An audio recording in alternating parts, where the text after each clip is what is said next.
তাদের এই গুলির মাধ্যমে তাদের তিনটি স্বজাতি অর্থাৎ প্রিন্সের মারমা ছেড়ে আপনার নিহত হন। অতীব দুঃখের বিষয় তৈরি করল ইউরোপের আর শেখ মুজিবুর আমাদের দেশপ্রেমিক সেনাবাহিনীর উপরে।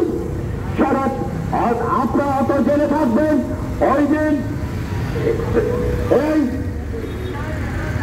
সাম্প্রদায়িক উস্কানিকে থামাতে গিয়ে এবং শান্ত রাখতে গিয়ে আমাদের 15,017 জন সেনা সদস্য সেনা অফিসার আহত হয়েছিল, মারাত্মকভাবে আহত হয়েছিল।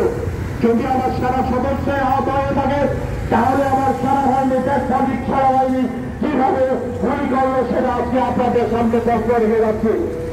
আমরা বারবার বলে এসেছি ইউপিডিএফ একটি সন্ত্রাসী সংগঠন।